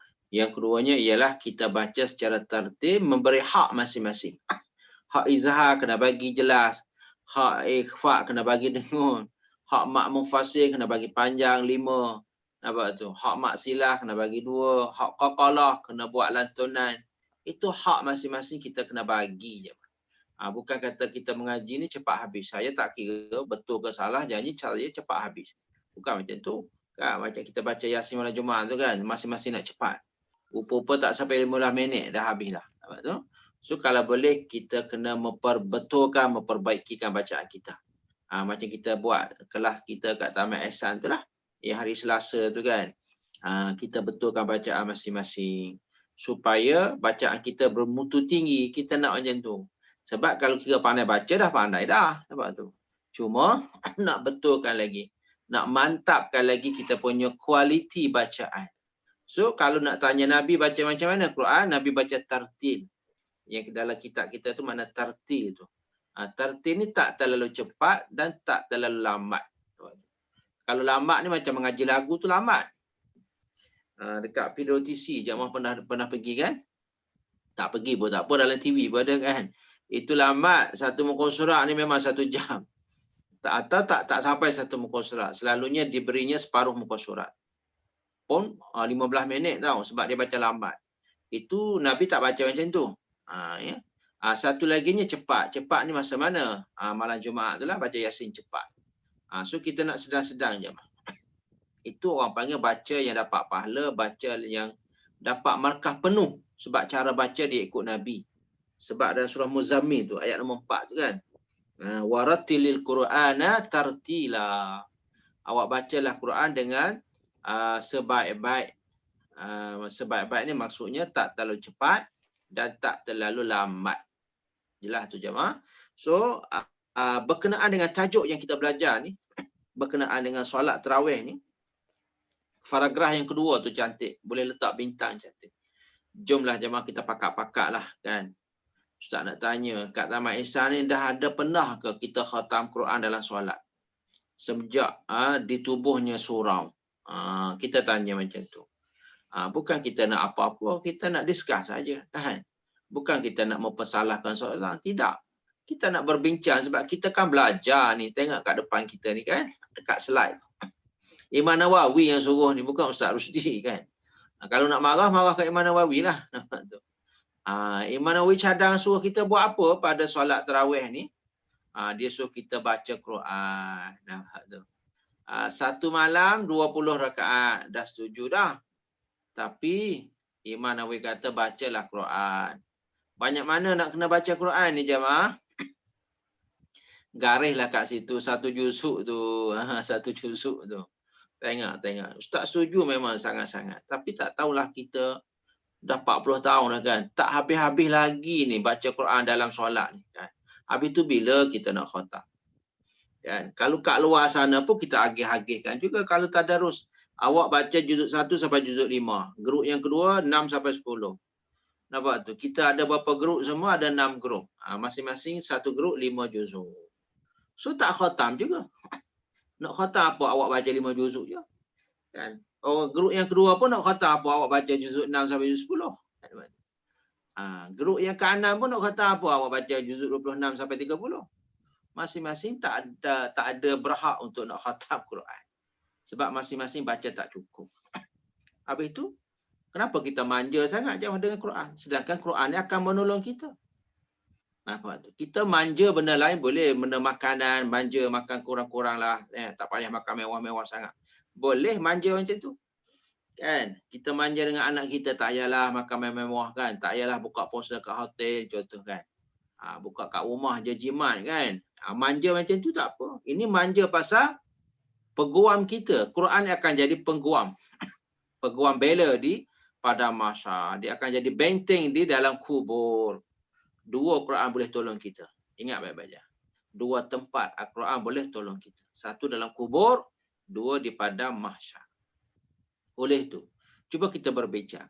Pernah ke sekali dalam 40 tahun ni, mana-mana surau kat Malaysia ni, khatam Quran dalam solat. Kita kan imam mazhab Syafi'i. Ini Imam Nawawi ni Syafi'i. Kalau nak ikut Syafi'i, jom kita ikut mazhab Syafi'i, ikut Imam Nawawi. Cadangan Imam Nawawi. Supaya setiap malam pada bulan-bulan Ramadan, ketika solat tarawih, bacalah Al-Quran. Berapa banyak baca Quran? 30 juzuk sebulan lah. Tapi kalau satu malam, 1 juzuk saja. Rasa-rasa larat tak jemaah? Ada bila kita bincang, ada orang bantah tak boleh Ustaz. Orang tua kan ramai. Orang tua ramai. Dia tak larat lah nak baca 1 juzuk Ustaz. Okey, kalau kita bangkit pasal orang tua ramai, warga emas ramai. Habis itu bila kita nak tak ada warga emasnya? Kalau tunggu tahun ni warga emas tak ada, tahun depan warga emas yang baru pula datang. Tahun satu lagi warga emas lain pula datang. Tak habis-habislah kalau beralasan dengan warga emas. Sebab warga emas tak akan kehabisan. Nampak tu? Mati yang lama, datang yang baru. Mati yang lama, datang yang baru. Kita yang muda-muda pun akan jadi warga emas juga. Habis tu kalau jamaah beralasan dengan ada warga emas tak boleh baca Quran 1 juzuk sebab penat, sebab letih, sampai bila? Kan? Warga emas nak habis sampai bila? Dia tak akan habis. Sebab tu. Sekarang ada warga emas. Bila dah meninggal warga emas, data yang muda jadi warga emas pula. Data yang kanak-kanak nanti jadi warga emas pula. So macam mana jemaah? Cuba kita bincang. Dengan pengusi ke baik, dengan siapa, AJK masjid, surau ke. Kan, nak buat macam mana saya? Tak berjaya lagi 40 tahun. Selepas merdeka lagi kan, contoh. Tak pernah lagi kampung kita khatam Quran dalam solat.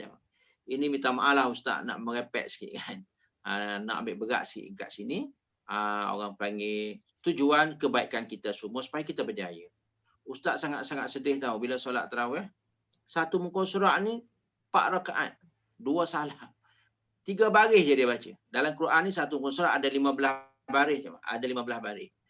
Imam tu baca sampai 2 muka surat tahu tak? Kanan dan kiri tu. 8 rakaat ngam-ngam habis. Maknanya satu malam kita habis 2 muka surat je jemaah. Allah. Kenapa manja sangat kita? Sedangkan Quran akan jadi peguam bela kita. Al-Quran akan jadi penolong kita. Kenapa kita manja sangat? Satu malam 2 baris. Maaf. 8 rakaat. 8 rakaat. 4 rakaat pertama kan. Satu muka surat sebelah kanan. Kita kan ada Quran stand tu. 4 rakaat yang kedua, 2 salam. Muka surat sebelah kiri tu. Kita tak pindah-pindah pun muka surat. Duduk situ-situlah muka surat tu. Cuba jemaah kita bincang tahu dengan AJK kita. Kan, walaupun bagaimanapun kita usahalah. Sebab kalau ikut sejarah ni, kalau nak boleh, senang je Ustaz ada cadangan. Kalau kita tak mampu 1 juzuk, 1 malam, Ustaz cadangkan 1 malam separuh juzuk. Bila separuh juzuk, artinya tahun ni kita dapat 15 juzuk. Tahun depan kita baca juzuk 16 sampai 30. Maksudnya 2 tahun kita khatam sekali. Nampak tu? Lagi kalau buat macam ni, sampai bila-bila kita tak akan khatam. Sebab muka surat tak berganjak. Kan? Tak berganjak. Tahun depan baca Baqarah pula. Tahun depan lagi Baqarah lagi. Tahun depan lagi Baqarah lagi. Nampak tu? Duk main surah yang sama setiap tahun jemaah. Kita rasa rugi tak jemaah? Satu. Yang kedua pasal tadarus tadi pun sama. Kalau boleh setiap individu tu kena baca 1 juzuk sampai 2-30 juzuk. Dia tak kira lah dia baca ke dia dengar, dua-dua tu sama. Kalau dia baca 15 juzuk, dia dengar pun 15 juzuk. Orang panggil bergilir kan. Itu yang terbaik jemaah. Bila kita belajar hari ni, Ustaz ada peluang sikit nak bagi tahu dan cadangan supaya jemaah pakat-pakat kita berfikir. Macam mana kat surau saya ni kan. Dah 40 tahun dah, tak pernah khatam lagi dalam solat. So kalau tak larat, buatlah separuh-separuh. Makna 2 tahun khatam sekali, 2 tahun khatam sekali. Boleh jemaah ya? Ambillah cadangan ini, pergi bentanglah dalam mesyuarat kita agar kita janganlah terlampau manja sangat. Sampai satu malam 2 muka surat je kan. Sebulan tak tahu dapat berapa juzuk kan. Mungkin 2 juzuk je sebulan. Lepas tu tahun depan juzuk sama pula. Nampak tu. So janganlah jemaah rugi masa depan kita. Jom kita teruskan paragraf yang berikut yang kat bawah. Jangan pernah memperpanjangkan bacaan lebih dari 1 juz. Juga jangan pernah meniru imam-imam masjid yang tidak berpengetahuan yang membaca surah Al-An'am secara penuh pada rakaat terakhir di malam ke-7 bulan Ramadan dengan anggapan bahawa surah tersebut diturunkan secara sekaligus. Ini adalah bid'ah dan kebodohan yang jelas serta mengandungi banyak kemudaratan. Hal ini telah saya jelaskan secara terperinci dalam kitab At-Tibyan fi Adabi Hamlatil Quran. Semoga Allah memberikan taufik. Okey, jamaah didapatinya bab 13 ni Imam Nawawi tidak bawa apa-apa doa dan zikir pun untuk solat tarawih ya. Dia tak bawa. Cuma dia cadangannya kita baca zikirnya Al-Quran tu lah. Al-Quran tu dah kira zikir lah. Makna Imam Nawawi pun dia ambil berat pasal zikir Quran juga. Makna baca Quran juga. Lepas baca Fatihah tu baca surah.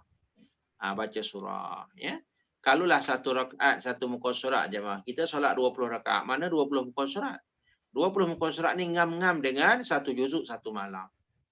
Tapi kalau 8 tu penat sikit, berdiri lama sikit. Sebab bila 8 dia kena baca 8 hizib. 8 pecahan hizib tu yang ada bintang-bintang, 8 biji bintang tu satu juzuk. Itu untuk yang solat 8 rakaat dia kena baca lebih pada 1 muka surat. Nampak tu? Tapi kalau nak solat 8 pun boleh baca 1 muka surat 1 rakaat. Maknanya 1 malam kita dapat 8 muka surat. Jelas tak? 2 malam kita dapat 16 muka surat. Mana hampir-hampir 1 juzuk dah 2 malam. Macam tu jemaah. Lepas tu kita baca-baca, terpulanglah. Kita target dah 1 malam 1 muka surat. Baca ni tak lama pun 1 muka surat jemaah. Tak sampai 2 minit 1 muka surat. Nampak tu? Tapi kena imam yang lancar lah. Kita pun pilih imam juga kan. Imam yang lancar. Kena imam hafiz baru dia lancar. Kalau tak hafiz dia tak lancar. Tersangkut-sangkut. So kita dah ada imam hafiz. Tapi imam hafiz pula baca 2 baris lah pula 1 rakaat. 4 rakaat 1 muka surat. Apanya layaknya imam tafiq? Yang tu imam tak tafiq pun boleh. Tujuan apa ni? Tujuan supaya kita berjaya. Ustaz nak minta tujuan supaya kita berjaya mengkhatamkan Al-Quran dalam solat. Cuba kita tanya diri kita. Kita pernah ke seumur hidup kita khatam Quran dalam solat? Kalau tak pernah, jomlah seumur hidup kena adalah sekali. Kita usaha. Bincang dengan AJK surau tu. Kan? Supaya tahun depan kita buat. Tak mampu 1 juzuk, separuh juzuk pun alhamdulillah. Kalau separuh juzuk 1 malam, 1 tahun 1 bulan dapatlah 15 juzuk. Tahun depan 15 juzuk yang kedua. Juzuk 16 sampai 30. Pendek kata 2 tahun kita khatam sekali. Dah ada juga nikmat khatam Quran dalam solat. Nampak tu? Tapi kalau tak cadang, langsung kita tak akan berjaya je. Kita mau ikut nampak manja sangat kan. Letih, penat. Sedangkan kalau berdiri ni, bagi orang yang sakit, dia boleh duduk tau. Dia bukan solat fardu. Solat fardu tak boleh. Tapi kalau dia sakit, memang boleh duduk. Tapi kalau dia lengah, tak boleh berdiri lama, dia boleh standby kerusi. Dia duduk atas kerusi tu. Nampak tu. Solat tarawih boleh sah. Orang sihat pun boleh duduk. Jangan ingat baik-baik. Orang sihat boleh duduk atas kursi. Tak batal pun solat sunat tarawih tu. Ingat baik-baik. Tapi pahalanya separuh. Allah bagi separuh. Dengan orang yang berdiri. Orang berdiri dapat 2. Orang duduk dapat 1. Tapi dua-dua solatnya sah. Nampak tu? Ini satu briefing, bimbingan agar jamaah di mana-mana kawasan, di mana-mana taman, agar dapat dibangkitkan semula kita punya cara solat sunat tarawih agar kita mengkhatamkan Al-Quran dalam solat. Contohnya kita dah habis malam ni 30 juzuk. Macam mana kita nak baca doa khatam Quran tu? Allahumma arhamna bil Quran tu jemaah. Ingat baik-baik. Bila dah imam tu baca rakaat yang terakhir lah kan. 8 rakaat ni rakaat yang terakhir pada malam terakhir, malam yang ke-30 ke. Lepas Fatihah dia baca surah lah, mungkin daripada Wadduha ke. Baca sampai An-Nas. Lepas An-Nas tu dia jangan rukuk tau. Dia baca doa. Itu caranya.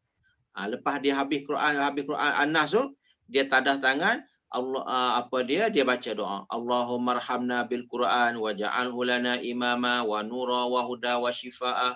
Allahumma zakkirna minhuma nusina. Sehingga habis tu barulah Allahu Akbar rukuk. Itu cara baca doa khatam Quran dalam solat. Tapi kalau tak pernah buat memang tak terbayanglah macam mana saya nak baca doa ni. Lepas baca An-Nas tu dah 30 juzuk dah. Malam ni malam terakhir contoh kan. So lepas pada An-Nas tu minal jinnati wan nas. Habis kan. Imam pun angkat tangan berdoa. Kita pun kat belakang amin amin. Kita tak rukuk lagi tau. Ingat baik-baik kita tak rukuk lagi. Takut keliru dengan doa kunut subuh kan. Doa kunut subuh ni selepas pada rukuk i'tidal. Ini belum. Lepas habis An-Nas minal jinnati wan nas. Allahumma rahamna bil Quran waj'alhu lana imama wa nura. Baca habis. Barulah Allahu Akbar rukuk. Sami Allahu liman hamidah. Tak ada dah. Lepas sami Allah tu terus sujud.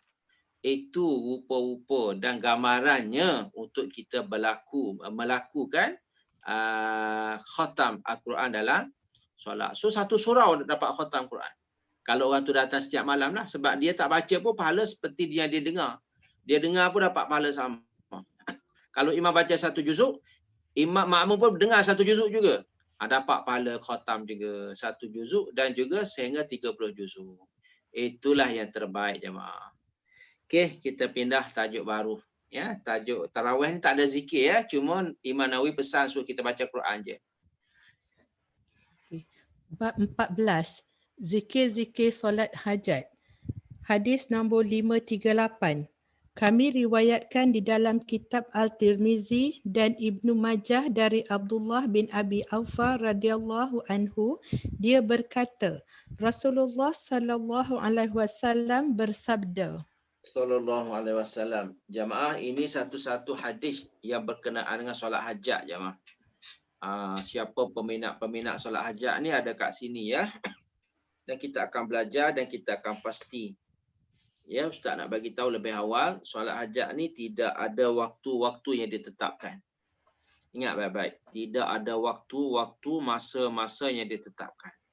Cuma yang tak dibolehkan ialah lepas solat subuh dan lepas solat asar. Itu je yang tak dibolehkan. Selebihnya boleh jemaah. Ingat baik-baik. Solat hajat ni ada waktu tahrim. Waktu tahrim ni ada 2 je lah. Lepas subuh tak boleh solat hajat. Lepas asar pun tak boleh. 2 je. Jemaah tulis kat situ. Selebihnya boleh. Ingat tu. Selebihnya boleh. Nak solat hajat pukul 8 pagi boleh tak? Boleh. Pukul 10 pagi boleh tak? Boleh. Faham jemaah ya? Lepas zuhur boleh. Pukul 3 petang boleh. Lepas maghrib boleh. Lepas isyak boleh. Faham tak jemaah? Ni hadis depan kita. Kita dah belajar ni hari ni. Rezeki kita. Kita belajar pasal solat hajat. So nak mintanya janganlah kita kalut duk ambil solat hajat pergi letak di pukul 3 pagi. Sebab pukul 3 pagi Nabi solat lain. Nabi tak solat hajat. Nabi solat tahajud. Tahajud memang hadis tu, hadis yang pukul 3 pagi tu. Kenapa kita dok ambil campur aduk antara hajat dengan tahajud? Sedangkan hajat bebas, mana-mana waktu boleh. Tahajud boleh ke nak solat pukul 8 pagi? Tak boleh. Tahajud boleh ke nak solat pukul 3 petang? Tak boleh. Nak solat lepas isyak? Tak boleh. Tapi hajat boleh tak? Boleh. Cuba kita belajar betul-betul jemaah. Belajar dan faham.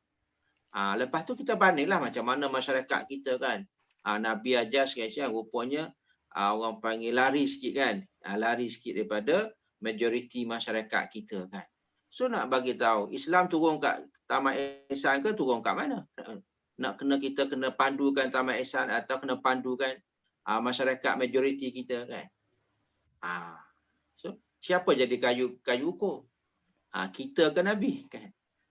Nabi jadikan kayu ukur kita, jadi cermin kita, tauladan, contoh terbaik.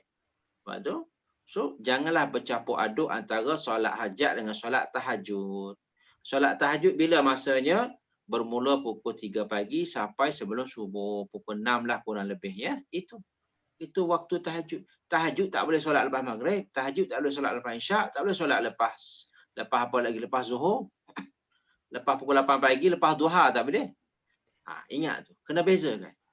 Jangan campurkan. Waktu hajat waktu lain, waktu tahajud waktu lain. Ustaz repeat lagi sekali.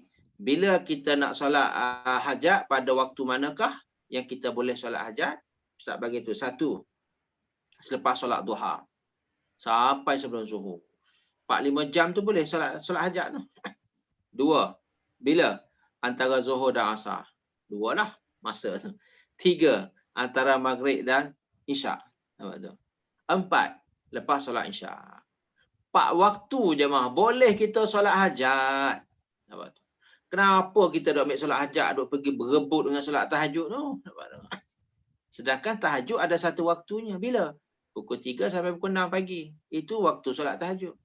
Sedangkan waktu solat hajat bebas. Dibuka luas. 4 kali, 4 waktu. Lepas duha 1, lepas zuhur 1, lepas maghrib 1, lepas isyak pun boleh solat hajat. Kenapa? Kita tak cukup masa ke nak solat 4 waktu tu? Kenapa kita nak ambil solat hajat, pergi berebut dengan solat tahajud? Sedangkan Nabi pukul 3 pagi solat tahajud sahaja. Nabi tak solat hajat pada waktu itu. Jom kita belajar. Bismillahirrahmanirrahim. Man kanat. Ingat betul-betul ya, kita belajar hadis ni tau. Kita ambil yang original ni. Man kanat lahu hajah ila Allah Ta'ala au ila ahadin min bani Adam falyatawadda falyuhsinil wudu thumma liyusalli rak'atain thumma liyusni ala Allah azza wa jalla wal yusalli ala nabiy sallallahu alaihi wasallam thumma liyaqul la ilaha illallahul halimul hakim subhanallahi rabbil arsyil azim alhamdulillahi rabbil alamin as'alu mujibati rahmatik wa azaima maghfiratik wal ghanimata min kulli bir was salamata min kulli ith la tada' li zamban illa ghafartah wa la hamman illa farajtah wa la hajatan hiya laka ridha illa qadaitaha ya arhamar rahimin. Siapa yang memiliki hajat kepada Allah Subhanahu wa Ta'ala atau kepada seseorang dari kalangan manusia, hendaklah berwuduk dengan wuduk yang sempurna. Kemudian melakukan solat 2 rakaat. Kemudian memanjatkan puji-pujian kehadrat Allah Subhanahu Ta'ala dan membaca selawat Nabi sallallahu alaihi wasallam, lalu mengucapkan, tiada Tuhan yang patut disembah selain Allah yang Maha Penyayang lagi Maha Mulia. Maha suci Allah, Tuhan pemilik Arash yang agung. Segala puji bagi Allah, Tuhan semesta alam. Aku memohon kepadamu kesan positif dari rahmat-Mu, ketegasan ampunan-Mu, pendapatan dari segala kebaikan dan keselamatan dari segala dosa. Janganlah engkau sisakan untukku satu dosa pun kecuali engkau ampuninya. Tidak juga keresahan sedikit pun kecuali engkau memberinya jalan keluar. Tidak pula satu pun keperluan yang engkau redai kecuali engkau selesaikan, wahai Zat yang Maha Penyayang di antara Maha Penyayang. Imam Tirmizi mengatakan sanadnya perlu ditinjau kembali. Saya berkata, dianjurkan untuk berdoa dengan doa kesedihan seperti doa berikut. Allahumma atina fid dunya hasanah wa fil akhirati hasanah wa qina adzabannar. Ya Allah, berikanlah kepada kami kebaikan di dunia, kebaikan di akhirat dan lindungilah kami dari seksa neraka. Okey jemaah, kita setiap ibadah ni ada sandaran kan. Sandaran kita ni tengok agak lemah. Cuba jemaah garis dekat Imam Tirmizi tu ya. Hadis ni datang pada Imam Tirmizi. Tengok sanadnya apa tu? Ditinjau kembali. Mana Imam Nawawi pun tak pasti hadis ni sahih atau tidak. Ya jemaah, ini bila kita belajar kita tahu kebenaran yang sebenar. Kalau kita dengar mulut ke mulut saja, kita tak pasti kan, kita tak pasti. Tak apalah orang lain buat ramai, kita pun buat. Macam tu je lah alasan kita ni. Sebab alasannya orang ramai kan. Tapi bila kita belajar tak mestinya bersama dengan orang ramai. Nampak tu? Tengok, kita bersama kebenaran. Nampak? Kita bersama kebenaran. Itu yang bijaknya. Kalau kita bersama dengan ramai, tak ikut dia lah betul ke salah. Jangan orang ramai buat. Saya ikut je. Mana kita tak dapat keyakinan, tak dapat kepastian. Kan? Kita ni bukan apa jemaah. Kita ikut Imam Nawawi bagi tahu kan. Imam Nawawi kan mazhab Syafi'i. Nampak tu? Orang panggil pendokong. Ulama paling kanan dalam mazhab Syafi'i, ulama yang bernama Imam Nawawi. Dia sendiri bagi tahu, dia kata sanad ni perlu kita tinjau semula lah. Nampak tu? Perlu kita semak balik lah. Nampak tu? Imam Nawawi pun tak pasti hadis ni sahih atau tidak kan. Nampak tu? Maknanya ada sedikit keraguan. Jelas jemaah. Sebab tu kalau ada orang kata hadis tak ada, kita kena terima lah. Kan kita kena terima. Oh, hadis solat hajat ni bukan hadis sahih, hadis dhaif. Itu levelnya yang boleh kita katakan sekarang. Hadis dhaif. Nampak tu? Tapi solat tahajud hadis sahih. Nampak tu? 100% sahih. Habis tu macam mana Ustaz? Saya banyak hajat ni, takkan tak boleh contoh kan. Kalau ada hajat, Nabi pun ada hajat. Nabi solat tahajud, dalam tahajud tu Nabi minta hajat. Ustaz sediakan poster, ada 3 kaunter Allah buka. Pada pukul 3 pagi. Kalau kita tak solat tahajud pun boleh, kita duduk atas jadah je. Kita bukalah kaunter tu, daftarlah dekat 3 kaunter tu. Kaunter taubat, kaunter hajat, kaunter doa. Ada 3 kaunter. Boleh kita dapat balik poster Ustaz tu. Yang tu hadis sahih je. Tapi kalau nak solat boleh je. Ustaz tidak melarang apa-apa. Jemaah solatlah. Tapi nak mintanya jangan ganggu pada waktu tahajud. Solat lepas duha pun boleh. Solat lepas zuhur boleh. Solat lepas maghrib boleh. Solat lepas isyak boleh. Kan? Yang kita duk buat ramai-ramai tu kan. Pergi rumah orang tu buat solat hajat kan. Itulah waktu solat hajat tu. Kenapa kita duk kalut pada pukul 3 paginya? Nampak. Jom kita pergi ke sana, kita belajar sikit doa. Supaya bila jamaah solat sunat hajat, jamaah bacalah doa ni ya. Atau kalau jamaah tak solat sunat hajat pun tak apa. Jamaah kat tangan je. Boleh baca juga doa ni. Kita panggil doa hajat. Doa minta hajat. Nampak tu? Sebelah sana ya. Doa minta hajat.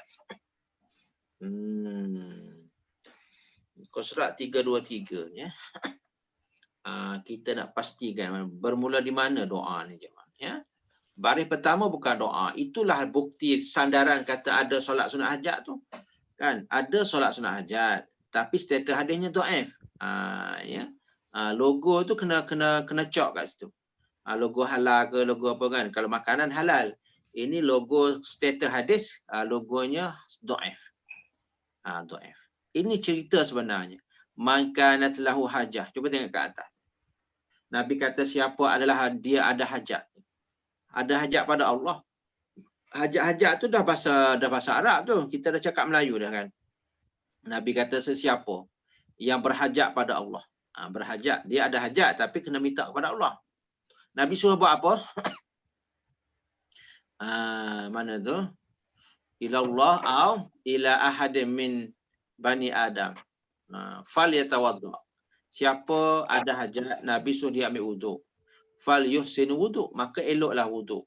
Ambil wuduk elok-elok. Lepas ambil wuduk buat apa? Yusalli raka'atain. Garis kat raka'atain itu. Itulah maksudnya ada dalil solat sunat hajat. Tapi dalilnya dhaif macam tu. Ya, dalilnya dhaif. Dalil solat hajat kat sinilah jemaah. Yang kita duk solat dulu-dulu kan. Sampai hari ini, inilah dalilnya. Nabi suruh ambil wuduk. Lepas tu solatlah 2 rakaat. Solat biasalah. Baca kuliah ke, rakaat pertama lepas Fatihah. Baca keluar Allah, rakaat yang kedua lepas Fatihah. Selebihnya sama.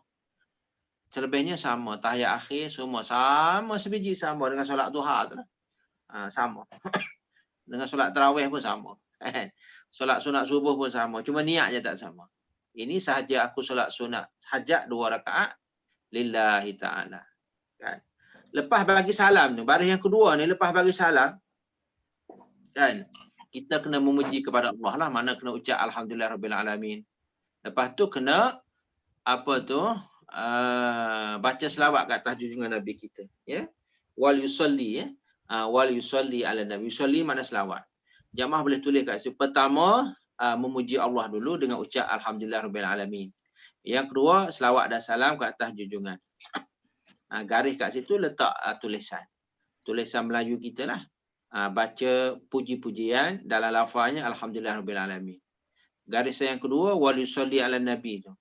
Dan hendaklah kita baca selawat dan salam. Dalam lafaznya bunyi wassalatu wassalam ala asyrafil anbiya'i wal mursalin wa ala alihi wa ashabihi ajma'in.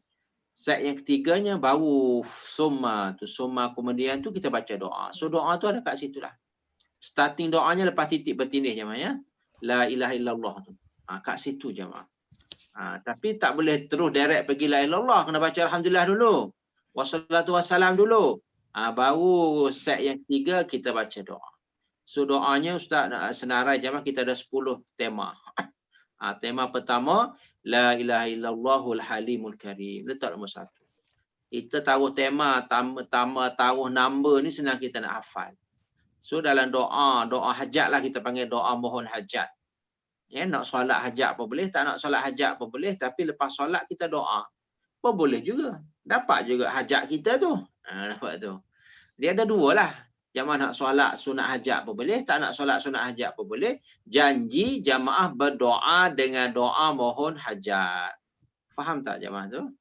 Sebab tu ambillah doa ni kita baca masa tahajud. Kita solat tahajud, tapi lepas bagi salam kita ambil doa ni. Sebab kita nak doa hajat, doa minta hajat. Boleh jemaah, ya? Okey, tema yang kedua, subhanallahi rabbil arsyil azim. Letak nombor 2 kat situ. Pertama, la ilaha illallah al-halimul karim. La ilaha illallah kita dah pandai dah. Al-halimul karim je. Kita perlu ambil berat sikit supaya dia ingat. Al-halimul karim.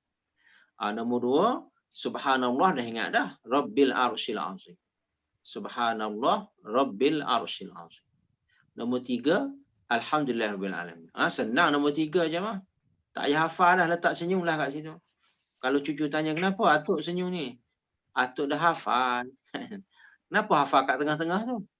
Kan ustaz dah pecah tema-tema tu. Tema 1 belum hafal lagi, tema 2 belum lagi. Rupa tema 3 dah hafal. Sebab ada dalam surah Fatihah ayat nombor 2, betul? Alhamdulillah rabbil alamin. Jom tema yang ketiga je mah. As'aluka. Saya mohon.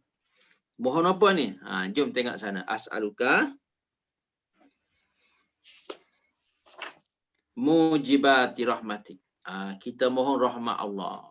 Ya. Makna tu ada kat bawah tu lah. Cuma Ustaz nak bagi tu sepitah lalu. Itu letak nombor 4. Mana tema yang keempat? Kita mohon rahmat Allah. Kepastian rahmat Allah. Nombor 5. Kita mohon maghfiratik, keampunan. Kalau jemaah boleh tulis, nombor 4 mohon rahmat, nombor 5 mohon keampunan. Nombor 6 wal ghanimata min kulli bir. Minta segala kebaikan. Minta segala kebaikan. Nombor 7 wassalamata min kulli. Minta selamat daripada segala dosa. Dilindungi daripada segala dosa. Hajat kita ni hajat sebenarnya. Hajat ni dulu, hajat akhirat dulu. Bukanlah nak hajat kereta, hajat rumah je. Hajat cari jodoh, hajat lain. Hajat akhirat dulu.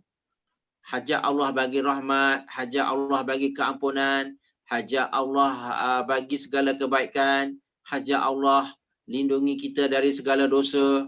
Hajat tu. Tapi kita tak nampak hajat ni kan. Tema yang ke-8, la tada' li zamban illa ghafarta. Ya Allah, engkau janganlah tinggal aku ni. Jangan kau biarlah aku ni, malaikat kau ampunlah dosa aku. Yang ni sedih ni kan. Wala hamman illa farajta. Tidak adalah kesedihan, malaikat engkau lah yang selesaikannya. Dan yang hapuskannya kesedihan itu. Nombor berapa? Nombor 8. Nombor berapa dah? La tada' li zamban illa ghafartah, nombor 8 je mah. Wala hamman illa farajtah, nombor 9. Tidak ada kesedihan, tidak ada keresahan, illa farajtah, malaikat engkau lah yang menyelesaikannya. Allah yang tolong settlekan kita punya kesedihan ni kan. Hajat kita juga sebab kita sedih. Nak hilangkan sedih minta doa. Hajat lah tu kan. Nombor 10, wala hajatan. Ini point ni. Ini point. Orang panggil intipati doa hajat kat sini lah. Wala hajata tu. Kalimah hajat tu. Ini kita panggil menu utama. Menu utama dalam doa mohon hajat. Berada di tema nombor 10. Wala hajatan, dan tidak ada sebarang hajat. Ialah karidha, dialah engkau meredainya. Hajat yang kita mohon tadi tu, illa qadaitaha, maka engkau lah yang tunaikannya. Minta Allah tunailah hajat kita. Doa hajat pendek je sebenarnya, nombor 10 ni je. Tapi dijadikan satu set. Satu set doa minta hajat ada 10 tema. Tema 1 sampai 9 tak ada kena-mengena dengan hajat. Tapi sebaliknya ada hajat yang tersirat. Kan? Hajat diampunkan dosa, hajat diberi rahmat. Itu hajat juga. Tapi tak nampak macam fizikal kan. Yang kita nak nombor 10 ni, hajat kan. Kan kalimah hajat tu ada tu. Wala hajatan, tidak ada sebarang hajat. Yang engkau redha ya Allah, melainkan hendaklah engkau tunaikan. Engkau berilah kepada kami. Nampak tu. Engkau tunailah hajat kami ya Allah. Kami nak apa? Kan? Kat situlah yang nombor 10 itulah orang panggil menu utama. Menu utama dalam doa mohon hajat ya. Jamaah ya. Nombor 10 menu utama. Yang lain pun menu-menu juga. Tapi bukan utama lah. Kan? Nampak tu? So nak mintalah jamaah hafal. Ya. Minta jamaah hafal. Dan rasanya hari ni kita berhenti kat sini. Kita berhenti dekat doa mohon hajat je ya. Doa mohon hajat. 3 baris kurang lebihnya daripada sana lagi baris pertama, baris hujung yang kat bawah di atas tu kita sambung 2 baris. Kurang lebihnya 2 baris. 3 baris je. 3 baris nampak banyak. Tapi ustaz dah pecah dah tadi jadi 10 tema, jamaah hafal lah ikut tema-tema tu. So rasanya ringanlah sedikit. Jamaah ambil masa 10 hari lah ustaz cadangkan. 10 hari. Hari pertama tema 1. As'alullah apa tadi? Yang pertama tu la ilaha illallah al-halimul karim. 1 hari. Hari yang kedua subhanallahi rabbil arsyil azim. Tu. Hari yang ketiga relax. Sambil minum kopi. Kenapa hari yang ketiga? Sebab alhamdulillah rabbil alamin. Relax. Hari yang ketiga. Hari yang keempat penat balik. As'aluka mujibati rahmati. Nampak tu? As'aluka mujibati rahmati. Hari yang kelima wa'azaima maghfirati. Hari yang keenam wal ghanimata min kulli its. Hari yang ketujuh wassalamata min kulli its. Hari yang ke-8 la tada' li zamban illa ghafartah. Hari yang ke-9 wala hamman illa farajtah. Hari yang ke-10 cukup-cukup 10 hari wala hajatan hiya laka ridha illa qadaitaha ya arhamar rahim. Selamat maju jaya jemaah. Ustaz nak beri dorongan supaya jemaah ada semangat untuk kita menghafal. Dan bila dah habis doa tu kita sambung Rabbana Atina lah sebab penutup doa. Sebelum nak tutup doa kena bacalah Rabbana Atina. Lepas tu tutuplah doa. Itu satu set doa hajat atau doa minta segala hajat. Tapi ingat hajat dunia dan juga hajat akhirat. Wallahu a'lam. Okey, kita buka soalan sekiranya ada persoalan, pencerahan dan sebagainya. Dipersilakan.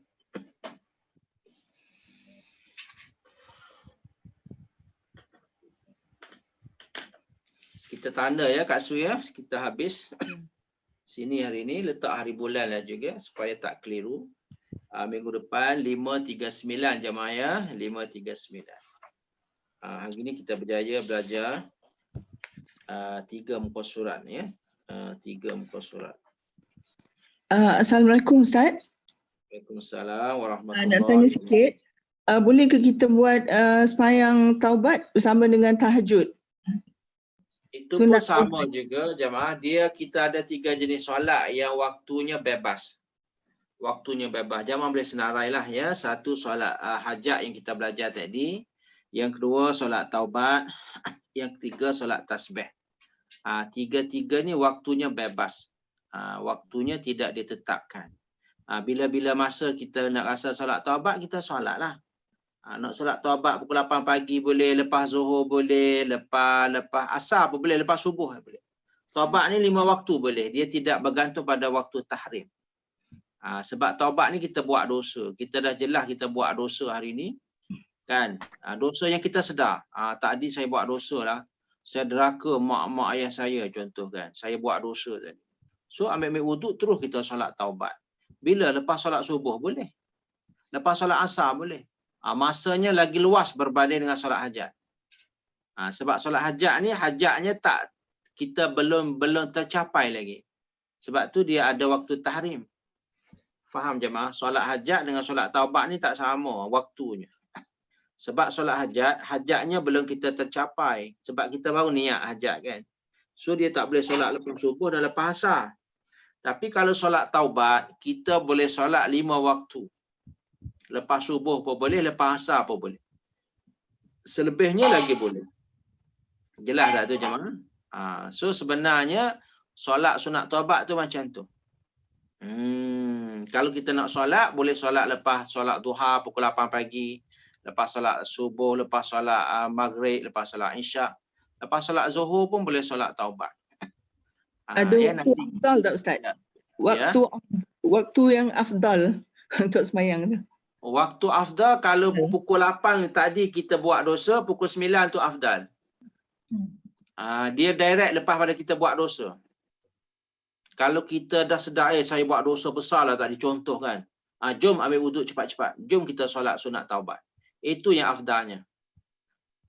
Kena faham betul-betul jemaah. Dia tak ada waktu-waktu yang tertentu untuk solat taubat. Sebab solat taubat ni lepas buat dosa. Bila kita buat dosa, teruslah kita solat taubat. Itu yang afdal sekali. Orang panggil segerakan taubat. Tak payah nak tunggu nisfu Syaban ke, nak tunggu Lailatul Qadar ke, tak perlu. Sebab orang panggil wajib. Dia wajib, dia taubat. Tapi solat sunat taubat ni tidak wajib. Sunat, tapi taubat tu wajib. Makna wajib mana segera bagi orang yang buat dosa. Kenapa? Takut meninggal. Bila meninggal belum taubat, rugi jemaah. Sebab tu kita tahu hari ni buat dosa, hari ni kita taubat. Tak payahlah kita tangguh sampai malam ni ke, sampai besok ke, tak payah. So, waktu solat taubat open 24 jam. Bila-bila masa boleh. Tapi kalau solat hajat tadi, tak boleh lepas subuh dengan lepas asar saja. Mak sepit sikit untuk solat hajat.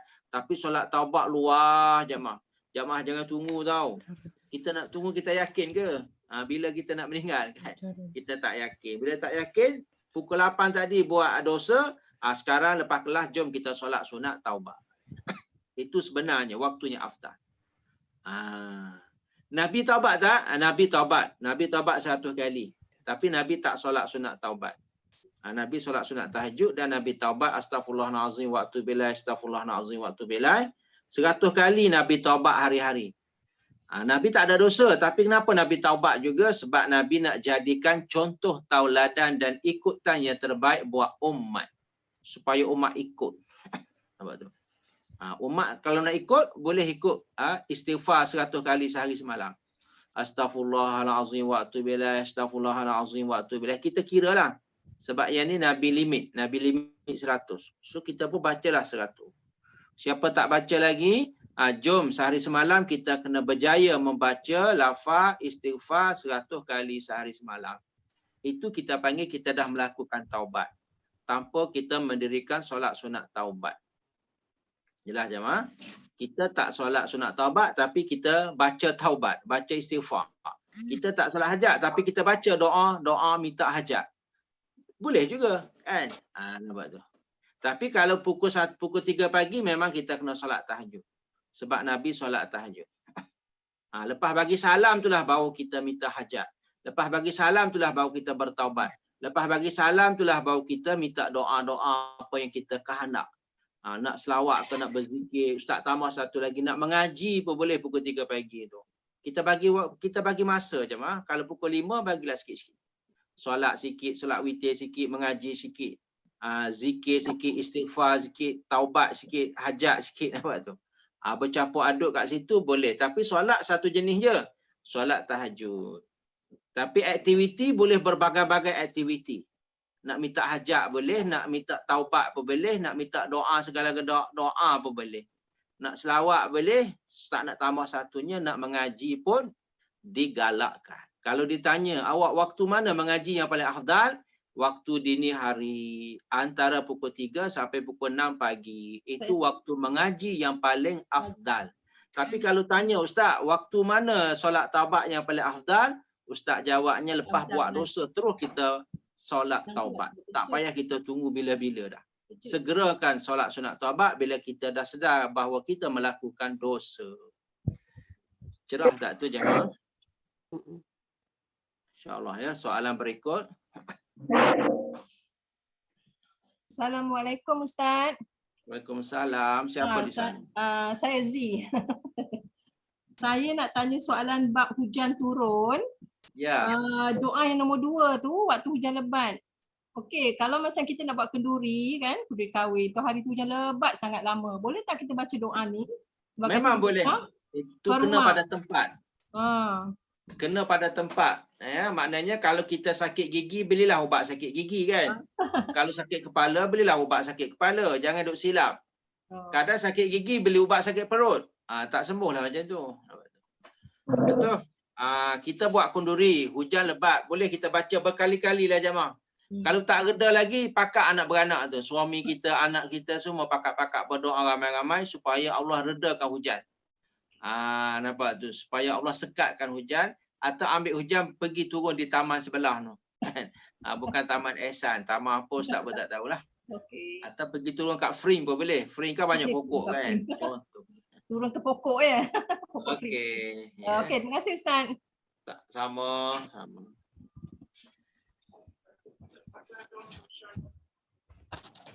Okey, kita sampai kat sini kot ya, sebab kita dah tak ada soalan. Ustaz dah buka tadi, masa pun dah terlajak dah. So salah silap mohon maaf jemaah ya. Ni nak minta hadir lagi lah kalau ada apa-apa yang tak berapa faham kan. Kita boleh bertanya seterusnya mengikut kelas-kelas yang akan diadakan setiap hari Senin pukul 10 pagi jemaah ya. Terima kasih semua, terima kasih pada admin kita, terima kasih kepada host yang mengendalikan kita punya Zoom ya. Sehingga kita berjaya pada hari ini meneruskan pelajaran kita azkar. Wallahu alam. Aku qauli hadza astaghfirullah li wa lakum wa fawwidu amri ilallah innallaha basirun bil ibad. Subhanakallahumma wa bihamdika asyhadu an la ilaha illa anta astaghfiruka wa atubu ilaik. Wassalamualaikum warahmatullahi wabarakatuh. Waalaikumsalam.